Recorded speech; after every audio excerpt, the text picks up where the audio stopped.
Hello students, I am Himadri Pashine from department of chemistry and आज का हमारा टॉपिक है डाइसैकेराइड, जो कि हमारे कार्बोहाइड्रेट का सेकेंड टाइप्स है। इससे पहले वीडियो में हमने डिस्कस किया था कि मोनोसैकेराइड्स होते क्या है और उसके अंदर हमने ग्लूकोज और फ्रक्टोज के बारे में स्टडी की थी। आज हम स्टडी करने वाले कि डाइसैकेराइड्स होते क्या है और इसके अंदर कौन कौन से एग्जाम्पल्स आते हैं। तो सबसे पहले देखते हैं कि डाइसैकेराइड होता क्या है। डाइसैकेराइड, ठीक,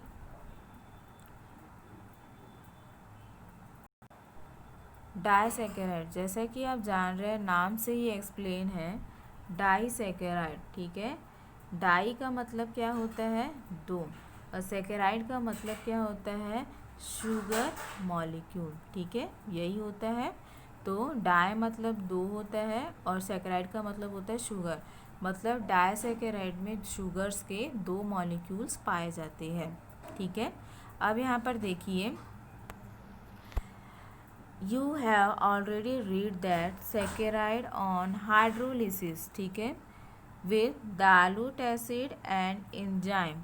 जब हम डाइसैकेराइड की हाइड्रोलिसिस करते हैं, इट मीन्स जब हम डाइसैकेराइड का जल अपघटन कराते हैं, किसके प्रेजेंस में, डाइल्यूट एसिड और एंजाइम्स के प्रेजेंस में, तो हमें yield two molecule of either the same और डिफरेंट मोनोसैकेराइड यूनिट, ठीक है। जब हम डाइसैकेराइड की हाइड्रोलिसिस कराते हैं in the presence of dilute acid और एंजाइम, तो हमें मोनोसैकेराइड्स के दो मॉलिक्यूल्स मिलते हैं। अब वो दो मॉलिक्यूल या तो सेम हो सकते हैं, ठीक है, या फिर वो डिफरेंट टाइप्स के भी हो सकते हैं, ठीक है। जैसे कि glucose glucose, fructose fructose, glucose fructose, इस तरीके के मॉलिक्यूल्स हमें मिल सकते हैं। तो यहाँ पर देखिए, the two monosaccharide are joined together by an oxide link formed by losing a water molecule। जब ये दो मोनोसैकेराइड यूनिट, जैसे कि आपको पता चल गया है कि डाइसैकेराइड जो होता है वो दो मोनोसैकेराइड यूनिट से मिलकर बना होता है। अब ये जो पहली मोनोसैकेराइड यूनिट है और ये जो दूसरी मोनोसैकेराइड यूनिट है, ये दोनों आपस में किसके थ्रू बॉन्ड रहती है, ऑक्साइड के थ्रू बॉन्डेड रहती है, ठीक है। जब ये दोनों आपस में जुड़े होते हैं, तब इस दौरान वाटर का एक मॉलिक्यूल क्या होता है, लॉस होता है, जिसके थ्रू ये ऑक्साइड बॉन्ड के थ्रू आपस में क्या रहते हैं, एक दूसरे से लिंक रहते हैं। और इसी लिंक को हम क्या कहते हैं, ग्लाइकोसिडिक लिंकेज कहते हैं। Such a linkage between two monosaccharide unit through oxygen atom is called glycosidic linkage। ये जो लिंकेज होता है जिसके थ्रू दो मोनोसैकेराइड्स यूनिट आपस में जुड़ी हुई होती है, उसे हम क्या कहते हैं, ग्लाइकोसिडिक लिंकेज कहते हैं। अब ये हम कुछ एग्जांपल्स के थ्रू स्टडी करते हैं। तो सबसे पहले हमारा एग्जांपल आता है सुक्रोज, ठीक है। सबसे पहला एग्जांपल हमारा क्या है, यहाँ पे सुक्रोज है। अब यहाँ पे देखिए, sucrose one of common disaccharide is glucose. Sucrose जो है वो डाइसैकेराइड का बहुत ही कॉमन एग्जांपल है, which on hydrolysis give equimolar number of glucose and fructose. जब हम सुक्रोज की हाइड्रोलिसिस कराते हैं तो वह मोनोसैकेराइड के दो मॉलिक्यूल देता है, ठीक है। अब वो दो मॉलिक्यूल हमारे क्या है, ग्लूकोज एंड सुक्रोज। यहाँ देखिए, ये सुक्रोज का मॉलिक्यूल है जिसका फॉर्मूला C12H22O11, जिसकी हम जब हाइड्रोलिसिस कराते हैं तो हमें ग्लूकोज और फ्रक्टोज के दो मॉलिक्यूल कहते हैं, ठीक है। अब यहाँ पे देखिए, this two monosaccharide are link together by glycosidic linkage. मैंने आपको पहले ही बताया कि ये दोनों मोनोसैकेराइड यूनिट जो होती है वो किसके थ्रू जुड़ी होगी, ग्लाइकोसिडिक लिंकेज के थ्रू। लेकिन अब सवाल ये उठता है कि ये जो ग्लाइकोसिडिक लिंकेज है, ये लिंकेज किसके बीच होता है, मीन्स कौन से कार्बन नंबर्स के बीच में होता है। आप सभी जानते हैं कि जो हमारा ग्लूकोज और फ्रक्टोज है, दोनों का फॉर्मूला सेम होता है, ठीक है। बस इसमें ऑक्साइड और हाइड्रोजन एटम की जो पोजीशन होती है वो चेंज होती है। तो आप सभी जानते हैं कि इसमें टोटल कितने कार्बन होते हैं, 6, 1 2 3 4, यहाँ पे हम एक और लिख देते हैं 5 और ये आपका 6, ठीक है।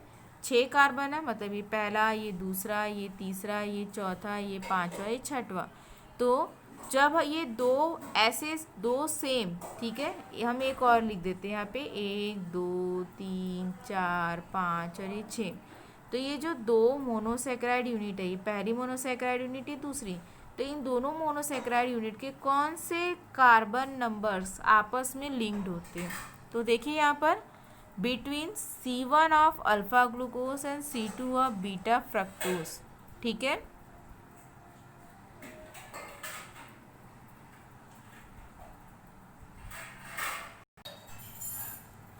अब यहाँ पे देखिए ग्लूकोज का पहला कार्बन और फ्रक्टोज के दूसरा कार्बन, ये दोनों पोजीशन पे ही ग्लाइकोसिडिक बॉन्ड का फॉर्मेशन होगा।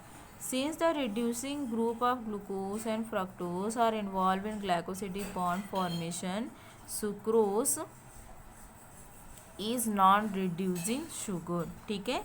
अब यहाँ पे देखिए ये ग्लूकोज का फॉर्मूला है, ये फ्रक्टोज का फॉर्मूला है। आप यहाँ पे देखिए ग्लूकोज में कितने नंबर, ये रिंग फॉर्म में प्रेजेंट है, ठीक है। तो यहाँ पे देखिए पहला, दूसरा, ये पहला, ये दूसरा, ये तीसरा, ये चौथा, ये पांचवा और ये छठवा कार्बन, ठीक है। सेम फ्रक्टोज में यहाँ पे पहला कार्बन, दूसरा कार्बन, तीसरा, चौथा, पांचवा और ये छठवा कार्बन। तो यहाँ पे देखिए इस ग्लूकोज का पहला वाला जो कार्बन है यहाँ पे, ठीक है, और इस फ्रक्टोज का ये दूसरा कार्बन, ठीक है, ये पहला कार्बन और ये दूसरा कार्बन आपस में मिलकर क्या बनाते हैं, ग्लाइकोसिडिक लिंकेज बनाते हैं।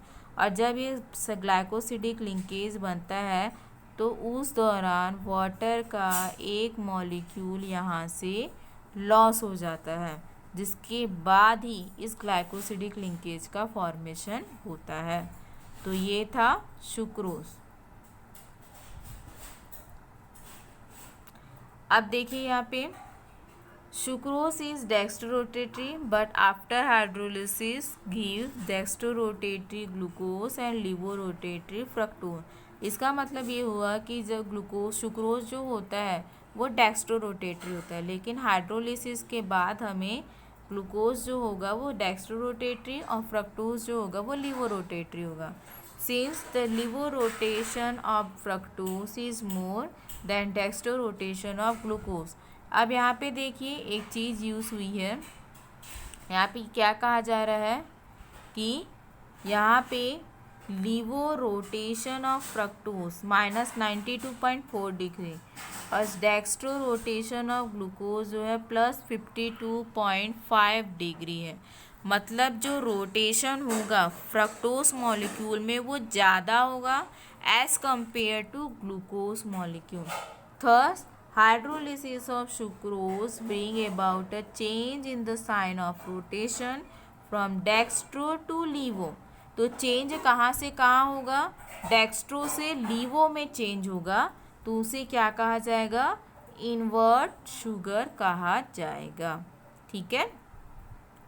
अब नेक्स्ट देखिए माल्टोस। अब हम माल्टोस की बात करते हैं, ठीक है। माल्टोस दूसरा एग्जाम्पल है हमारे डाइसैकेराइड का।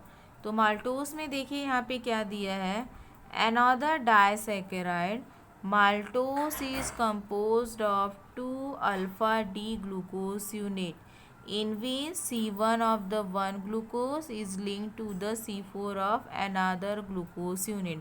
माल्टोस जो होता है वो भी दो मोनोसेकेराइड से मिलकर बना होता है, लेकिन वो दो मोनोसेक्राइड यूनिट्स कौन सी है आपकी, ग्लूकोज और ग्लूकोज, जो कि एक अल्फ़ा ग्लूकोज है और एक आपका बीटा ग्लूकोज है, ठीक है।